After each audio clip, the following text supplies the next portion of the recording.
Svalbard Arctic circle के ऊपर एक द्वीप समूह। 24 साल की मिया स्लेटास यहाँ लॉन्ग ईयर बियन इलाके में रहती हैं।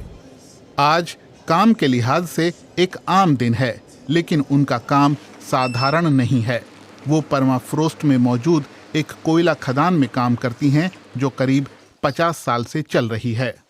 वो अभी खदान के अंदर जाने की तैयारी कर रही हैं। खनन वाली जगह यहाँ से करीब 7 किलोमीटर दूर है। पहले कार से, फिर इलेक्ट्रिक कार से,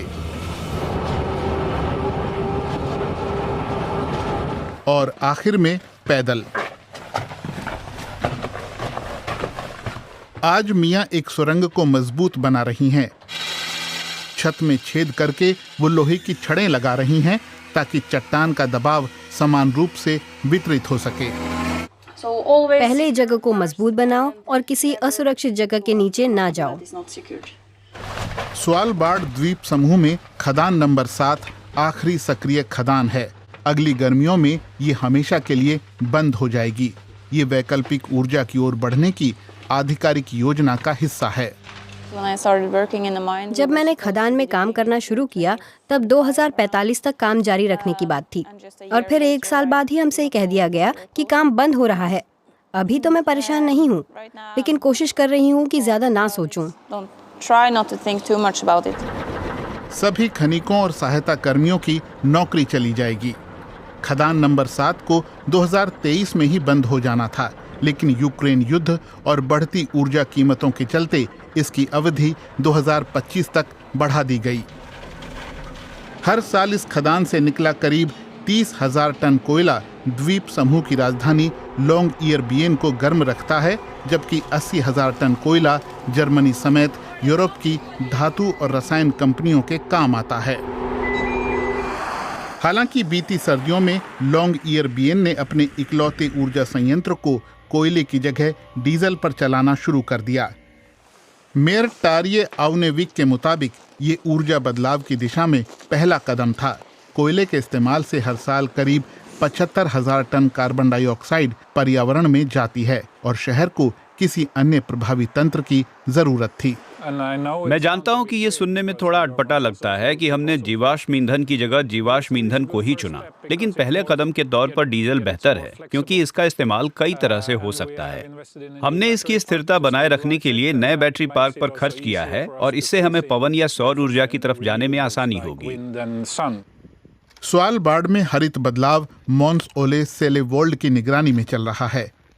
वो सरकारी कंपनी स्टोर नॉर्स्का के लिए काम करते हैं। ये कंपनी 100 साल से स्वालबार्ड में खनन कर रही है और अब हरित ऊर्जा में निवेश कर रही है। मोन्स के प्रोजेक्ट में लॉन्ग ईयर बियन के बाहर इसफोर्ड राडियो में बना सोलर पैनल पार्क और कस्बे में लगे सोलर पैनल शामिल हैं। प्रोजेक्ट अभी टेस्ट फेज में है। ध्रुवीय रात बसंत के वक्त ध्रुवीय दिन में बदल जाती है। मोन्स के मुताबिक ऐसे में हरित बदलाव के लिए सोलर पैनल अच्छा विकल्प हैं। तो मेरे पीछे आप पिछले साल लॉन्ग ईयर बियन में बनाए गए 6 सौर केंद्रों में से एक को देख रहे हैं। ये पोलर सेंटर बिल्डिंग पर लगा है। ये साझा इमारत एक होटल और कार्यालय भवन है। हमने लगभग सभी छतों पर सौर पैनल लगाए हैं, और ये वाकई शानदार है। पवन और सौर ऊर्जा के अलावा स्वालबार्ड में जियोथर्मल ऊर्जा भी चर्चा में है। आर्कटिक सर्कल के ऊपर बसे स्वालबार्ड में मोन्स हरित ऊर्जा क्षेत्र के अगुआ की तरह महसूस करते हैं। बेशक सौर पैनल, विंड टरबाइन और बैटरियां दुनिया के बाकी हिस्सों में काफी सामान्य और आम हैं, लेकिन जब तक हम उनका यहाँ टेस्ट नहीं करते तब तक हम नहीं जानते कि वे यहाँ कैसे काम करेंगी। हालांकि लॉन्ग ईयर बियन में हर कोई पर्यावरणीय नीतियों से खुश नहीं है। एक ओर सरकार स्वालबार्ड को ग्रीन बनाना चाहती है, वहीं नॉर्वे लगातार तेल और गैस निर्यात कर रहा है, जो जलवायु परिवर्तन के खिलाफ मददगार कतई नहीं है। लेकिन इसके अलावा एक और समस्या है। 1920 में हुई एक संधि के चलते स्वालबार्ड को खास दर्जा मिला हुआ है। नॉर्वे के साथ साथ रूस को यहाँ के बारेंट्सबुर्ग शहर में आर्थिक गतिविधियां चलाने की इजाजत है। नॉर्वे के उलट रूस यहाँ खदानें विकसित करते रहने के पक्ष में है। हालांकि कोयला उत्पादन में गिरावट यहाँ भी दिखी है। फिलहाल बारेंट्सबुर्ग में उसका सालाना लक्ष्य 1,20,000 टन का है।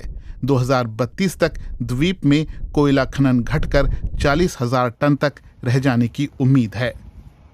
बहरहाल नॉर्वे की आखिरी खदान इस द्वीप समूह में खनन शुरू होने के 100 साल बाद बंद हो रही है।